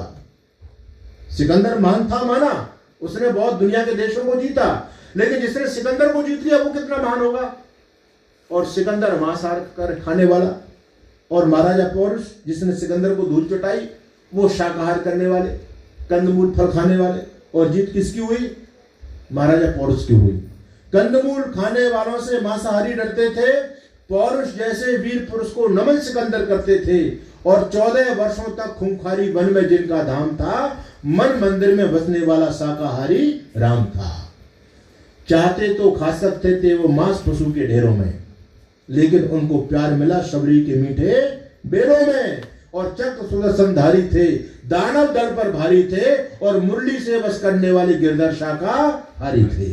भगवान राम जीवन में कितना बड़ा संकट आया, जंगल में रहे, जंगल में वो कंदमूल फल खाकर रहे, उन्होंने किसी हिरण को, चीते को, बकरा को, भेड़ को मार के नहीं खाया। महाराणा प्रताप का नाम सुना आप लोगों ने? महाराणा प्रताप सुना होगा। उन्होंने आपकी सनातन की रक्षा के लिए मुगलों से बड़ी लड़ाई लड़ी महाराणा प्रताप ने। महाराणा प्रताप के जीवन में वो समय आए थे, बड़े चित्तौड़ के राजा, राजस्थान के राजा, जो सोने की थालियों में भोजन करते थे, राणा प्रताप, उनके जीवन में ऐसा समय आ गया कि सोने चांदी की तो बात छोड़ दो, अन्न तक नहीं था खाने के लिए। जंगल में छुप करके रहना पड़ा, जंगल में, और जंगल में भी अन्न खत्म हो गया। अब क्या करें? 2 बच्चे थे, एक चंपा और एक बेटा अमर सिंह, 2 बालक। अब जब बच्चे भूख से तड़प रहे हैं, मां राणा प्रताप की पत्नी, उसको लगी कि बच्चे को जीवन कैसे बचे, तो जंगल में से घास होती है, उस पर समा होता, समा, उसको घास की रोटी बनाई उसने, और रोटी बना करके अपने बच्चों की पेट भरी, और जो एक एक रोटी बट में आई, और उस रोटी को भी जंगली बिल्ली लेके भाग गई। चंपा को जो रोटी मिली, राणा प्रताप की जो बेटी थी चंपा, उसको जो रोटी मिली उसको बिल्ली लेके भाग गई उसके हाथ से। वो बेचारी रोटी भी कई दिन में मिली और रोटी भी बिल्ली ले गई। क्या भयंकर समय आया राणा प्रताप के जीवन में, और चंपा भूख से बिलक बिलक करके मर गई। राणा प्रताप की बेटी चंपा जंगल में भूखी मर गई। लेकिन बंधु, राणा प्रताप जंगल में रहते थे, बहुत सारे पशु थे जंगल में, किसी को पकड़ लाते, काट करके पका के खा जाते, लेकिन खाया उन्होंने कुछ नहीं। ये अपना धर्म नहीं है। अपनी संस्कृति है, जियो और जीने दो। अपनी संस्कृति है कि दूसरे का पहले ख्याल रखो, अपना बाद में, ये हमारी संस्कृति है। और अब संस्कृति छूट रही है। अब तो अपने स्वार्थ के लिए आदमी ये नहीं सोच रहा भैया इनके अंदर भी जीव है, इनको क्यों मारे, इनको भी जीवन जीने का अधिकार है। आदमी का आहार इतना भ्रष्ट होता चला जा रहा है, और आहार भ्रष्ट होने के कारण विचार भ्रष्ट हो गए। आज इस धरती पर 4 साल से लेकर के 40 साल तक की महिला सुरक्षित नहीं है। क्यों? विचार गंदे हो गए। स्त्री जो देवी के रूप की भोग की वस्तु बनती चली जा रही है। आदमी को केवल भोग विलास के अलावा कुछ सूझ ही नहीं रहा। बस ईट रेट मी पेरी, खाओ पियो मौज करो, बढ़िया ऐश आराम करो। क्या जीवन इसी के लिए है? अपना और अपने के लिए तो पशु पक्षी भी जी रहे हैं, और हम भी इन्हीं के लिए जी रहे हैं, तो हम और पशु पक्षी में अंतर क्या रह गया? तो याद रखना, ये मनुष्य जीवन इसके लिए नहीं है। मनुष्य जीवन सेवा, परोपकार, धर्म के लिए है, संस्कृति की रक्षा के लिए है। तो हमारा धर्म है कि हम अन्य प्राणियों की रक्षा करें, सुरक्षा करें, इनको जीवन प्रदान करें, ना कि इनके जीवन का हरण करें। ऐसा पाप है, कभी नहीं करना चाहिए। तो खान पान हमारा शुद्ध होना चाहिए, बिल्कुल भी शुद्ध। अपने बच्चों को उपदेश करो, संडे हो या मंडे कभी ना खाना अंडे, और नहीं तो खाने पड़ेंगे एक दिन यमदूतों के डंडे, है ना। लोग कह रहे हैं ना कि अंडे के अंदर विटामिन, अंडे के अंदर, अरे क्या विटामिन है? जो विटामिन शाकाहार के अंदर है वो 100 जन्म में मांसाहार के अंदर नहीं हो सकता। मांसाहारी आदमी मोटा तो हो सकता है लेकिन फूल जाएगा श्वास, उसका ताकत नहीं है उसमें। मांसाहार में ताकत नहीं होती, शाकाहार में ताकत होती है। इसलिए शाकाहार का वर्णन कीजिए, और शाकाहार पुण्य है, मांसाहार घोर पाप है। पाप बहुत बड़ा लगेगा। जीवों को जीवन देना है, जियो और जीने दो की संस्कृति अपनी है। तो चौथा ये जो बताया हमारे पूर्वजों ने, भैया चींटी को, मछली को, गाय को, जो पशु पक्षी हैं, इनको अन्न दो। हमारे राजस्थान में जब लोग जाते हैं सुबह सुबह तो बाजरा साथ लेके जाते हैं, पक्षियों को डालते हैं। गायों के लिए गौशाला में चारा भेजते हैं, गुड़ खिलाते हैं, है ना। मछलियों को लोग आटा डालते हैं। ये अपनी संस्कृति है, ना कि मछलियों को पकड़ पकड़ के मार के खाओ। नहीं, मछलियों को भी खिलाओ, मछलियों को खाओ नहीं बल्कि उनको भी खिलाओ। ये अपनी संस्कृति है। तो ये घोर पाप है, इस वेद शास्त्र में इसके निषेध है। अपना आहार को ठीक करो। और अंतिम पूजा कही अतिथि यज्ञ। अतिथि यज्ञ मतलब कोई सन्यासी विद्वान, धर्म प्रचारक, संस्कृति के रक्षक जब कभी आपके जीवन में कहीं आ जाएं, आपको अवसर मिले तो उनकी तन मन धन से सेवा करना। उनको देख करके ये मत कहना भैया ये बीमारी कहां से आ गई, इसको झेलना पड़ेगा, कहां से खिलाएं इसको। नहीं, ऐसा नहीं। अपना धर्म है। हमारे यहाँ पितृयज्ञ होता था। हमको याद है कि हम जब छोटे छोटे थे तो हमारे पिताजी साधु महात्माओं को घर लेके आते थे, भैया अन्न भोजन करो, तब भोजन करें। ये अपनी संस्कृति है। कोई विद्वान घर में आता है तो 4 अच्छी बातें आपको बता के जाएगा, उससे आपका जीवन सुधरेगा, बच्चों को संस्कार मिलेंगे। तो दूसरों की सेवा करना ही अपना धर्म है।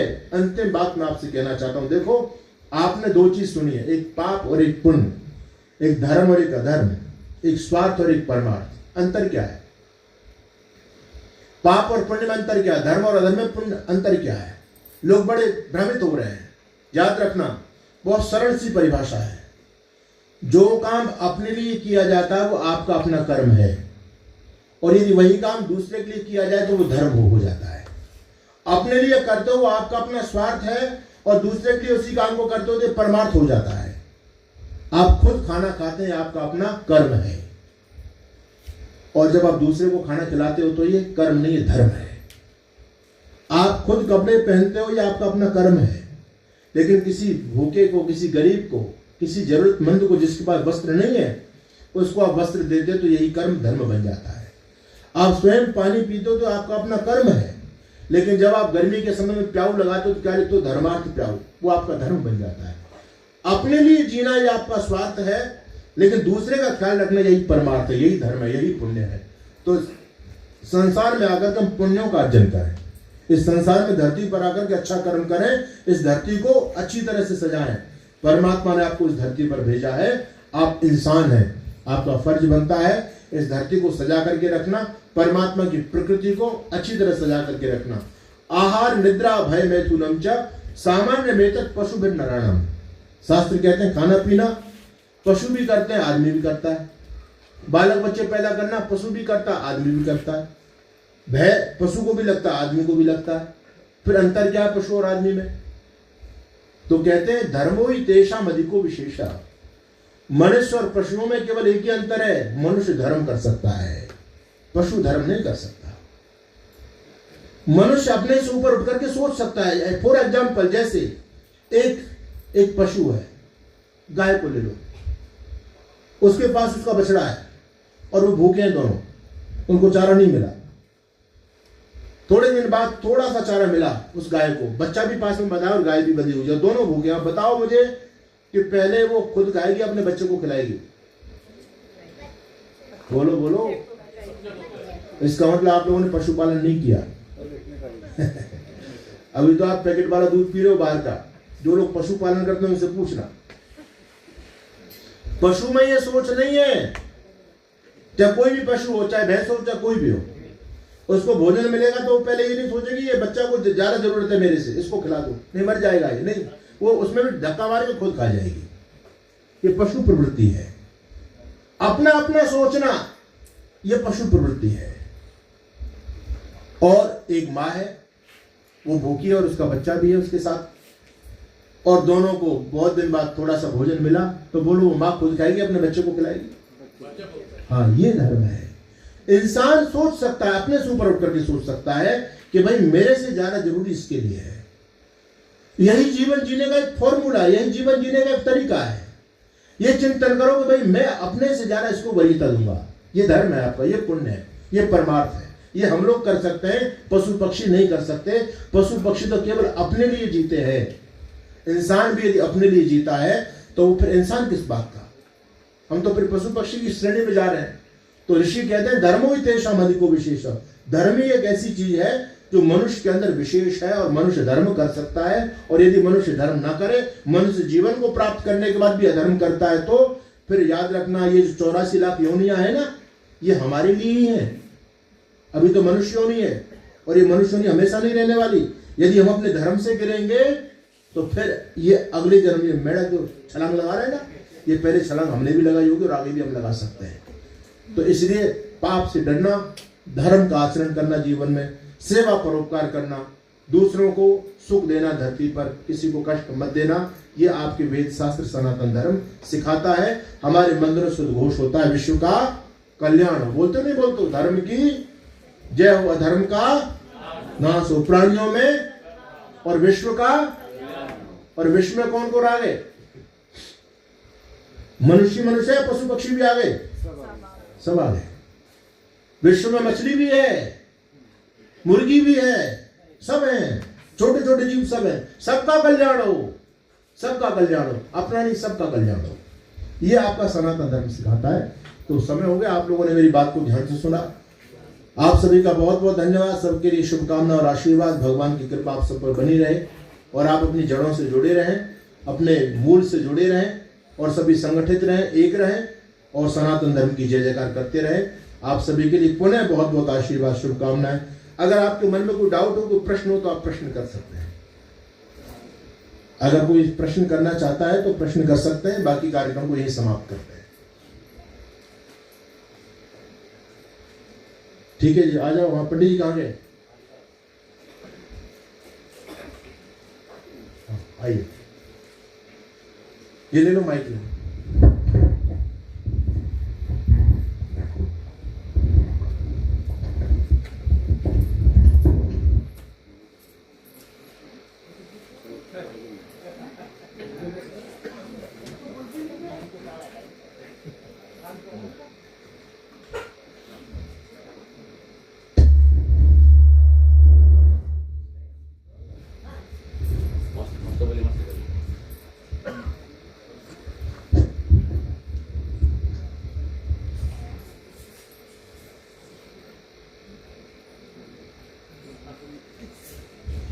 बहुत बहुत धन्यवाद आज के हमारे प्रचारक श्रीमान स्वामी सच्चिदानंद जी, जिन्होंने आज इस पावन समय में आकर इस तोको सनातन प्राइमरी स्कूल पर जो अपना वेद प्रचार का कुछ कार्य किया है।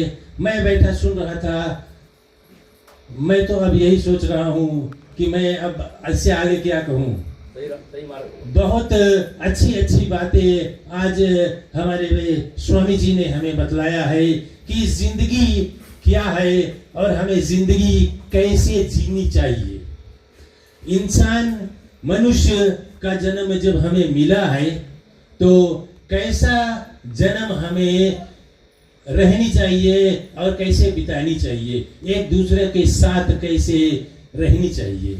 तो इसी के साथ साथ मैं सभी से नर्म निवेदन करता हूं कि जोरदार तालियों से आज स्वामी जी का धन्यवाद करते हैं। मैं आग्रह करता हूं हमारे पाठशाला के मैनेजर महोदय से कि आगे जो वोट ऑफ थैंक्स है उसका कार्य कुछ है उसमें किया जाए।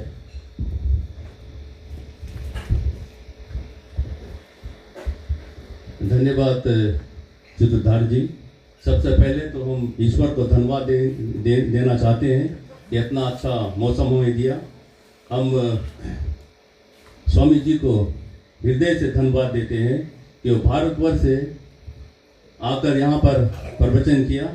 आप सब जानते हैं कि हमारे पूर्वज 150 साल हो गया है भारतवर्ष से यहाँ पर आने के लिए, लेकिन अपना धर्म हम अभी भी निभा रहे हैं। और ये पहला दफ़ा है कि कोई आर्य प्रतिष्ठा का स्वामी हमारे स्कूल पर आकर प्रचार किया, और हम आग्रह करते हैं कि आप नेक्स्ट ईयर भी आए तो हम 3 या 4 रोज का आपसे सुनना चाहते हैं। उससे पहले उसके बाद हम श्रीमान और श्रीमती लखन को धन्यवाद देना चाहते हैं जो स्वामी जी को यहाँ पर लेकर आए। हम स्कूल के मुख्य अध्यापिका और कमेटी मेंबर को धन्यवाद देते हैं जो हमें यहाँ पर मौका दिया कि हम प्रचार करें। हम पंडित शेखर को धन्यवाद देना चाहते हैं कि जिसके कारण से ये आज यहाँ पर सफल हुआ। हम भंडारी को धन्यवाद देना चाहते हैं जिसने आप लोग के लिए इतना अच्छा से भोजन पकाया। हम महिला मंडल को भी धन्यवाद देना चाहते हैं जिन्होंने भोजन पकाया। अंत में जितना हमारे आर्य समाज गण जो भाईगण जो है जो तन मन धन से हमें मदद पहुंचाए उनको धन्यवाद। हम निर्मल सिंह को भी धन्यवाद देते हैं जो सजाई का काम किया, और सुरेश को धन्यवाद देते हैं जिसने टेंट और भोजन पकाने का चीज लिया। अंत में आप सबको धन्यवाद। नमस्ते।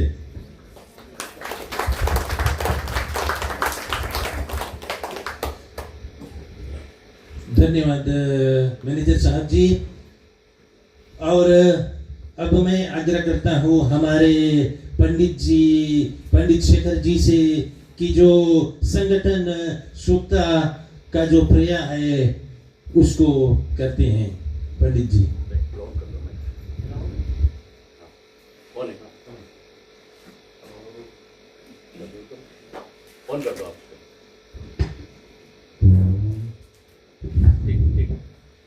ठीक उपस्थित धर्म प्रेमियों, हम चलते हैं संगठन के लिए प्रार्थना करते हैं। सामवेद का मंत्र है संगठित रूप से और ईश्वर की कृपा से इस वेद का कार्य सभी के सहयोग से जितने लोग सहयोग बढ़ाए इस वेद प्रचार के लिए सभी ओर से जिस प्रकार से मैनेजर जी ने बतलाया सभी के सहयोग था, और आपने मेरे निमंत्रण को स्वीकार किया और आप सभी के सहयोग से भली भांति आज का जो कार्य इस वेद प्रचार का संपन्न हुआ, और स्वामी जी को भी विशेष धन्यवाद देता हूँ। लाने वाले को भी बहुत विशेष धन्यवाद देता हूँ जो स्वामी जी यहाँ पर हमारे समक्ष में पधारे हैं। कई जन्म जन्मांतरों के कर्मों का फल था आज हम सभी जितने आत्माएं यहाँ आए हैं आज सब उपस्थित हुए। कई जन्म जन्मांतरों का कर्मों का फल है उपस्थित से धर्म प्रेमियों। कई जन्म में हम कोई समय हम एक साथ थे तो आज एक साथ फिर से मिलकर आज स्वामी जी के प्रवचन सुनने सभी आए हैं। जो को निमंत्रण दिया गया है वे लोग ना पहुंच पाए, लेकिन हमारे जितने कर्म था आज हम जितने लोग उपस्थित हुए हैं ये जन्म जन्मांतरों का कर्म। एक बार मैं कहता हूँ कि आज हम सब एकत्र होकर सहयोग से सभी के सहयोग से आज का कार्य भली भांति संपन्न हुआ। चलते हैं संगठन के लिए प्रार्थना करते हैं। इसी प्रकार से जिस प्रकार से हम संगठित रूप से आज कार्य किए हैं उसी प्रकार से हमारा धर्म हमेशा संगठित रहे। हमारे जितने भाईचारा की हम सभी हैं हम सब संगठित रूप से अपना कार्य भविष्य का जो वेद प्रचार का कार्य कोई भी कार्य हो धर्म का कार्य हो तो हम संगठित रूप से करें, तो इसी प्रकार से हमारा धर्म और ऊपर को उठ सकता है। तो चलते हैं मंत्र है उसके साथ मैं गाता हूँ, अब सभी जो जो जानते हैं सब गा सकते हैं। ओम सम समिदुवसे वृषनग्ने विश्वानर्याय एडस्पदे समिदसे सनो वसुन्यावरा। हे प्रभो तुम शक्तिशाली हो बनाते सृष्टि को, वेद सब गाते तुम्हें, कीजिए धन वृष्टि को। ओम संरक्षध्वं संवदध्वं समो मनांसि जानिताम्, देवाभागं यथा पूर्वे संजानना उपासते, प्रेम से मिलकर चलो बोलो सभी ज्ञानी बनो, पूर्वजों के भांति तुम कर्तव्य के मानी बनो। जिस प्रकार से पूर्वज लोग संगठित रूप से अपना कार्य करते चले आए हैं, उसी प्रकार से हम पूर्वजों की मार्ग पर चलते हुए अपने जीवन को भली भांति, अपने संतानों को भी भली भांति आगे बढ़ाने का भाव रखें। ओम समानो मंत्र समिति समानी समानो समानं मनः सचेतमेषां, समान मंत्रमभिमन्त्रेव समानेन वो हविषा जुहोमि। ओ विचार समान सबके, चित्त मन सब एक हो, ज्ञान देता हूँ बराबर, भोग्य पास सबने कहो। ओम समानी वा आकुति समान हृदयानि वा, समानमस्तु मना यथा वह सुसहासति। सभी के दिल तथा संकल्प अविरोधी सदा, मन भरे हो प्रेम से जिससे बड़े सुख संपदा। शांति पाठ करते हैं। ओम देव शांति, अंतरिक्षं शांति, पृथ्वी शांतिरापा शांतिरोषधयः शांति, वनस्पतयः शांतिर्विश्वे देवा शांतिर्ब्रह्म शांति, सर्वं शांति शांतिरेव शांति, सामा शांतिरेधि। ओम शांति शांति शांति। जो बोले सो भाई सत्य सनातन वैदिक धर्म की, मर्यादा पुरुषोत्तम श्री रामचंद्र जी की, भगवान श्री कृष्ण चंद्र जी की, पवन पुत्र हनुमान की, सब संतन की, सब देवों की, वेद की ज्योति जलती रहे और जलती रहे। हमारा आर्य समाज और हमारा समाज सनातन धर्म समाज हमेशा अमर रहे। ओम की ध्वनि से बोले।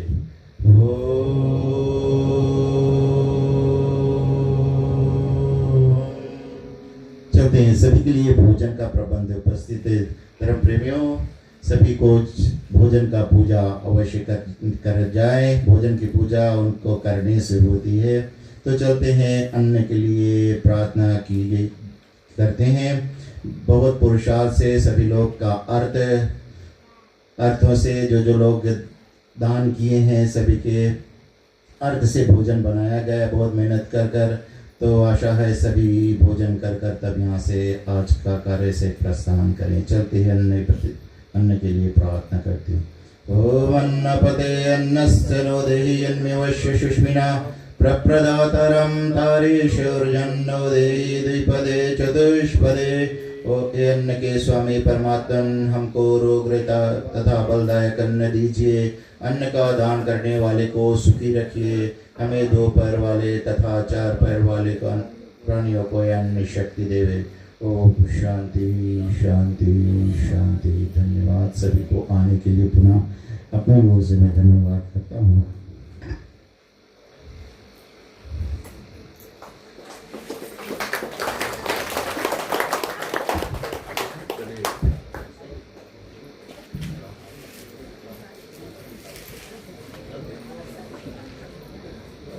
कि जो जो लोग भोजन बनाए, माताएं और पुरुष समाज, तो आशा है जो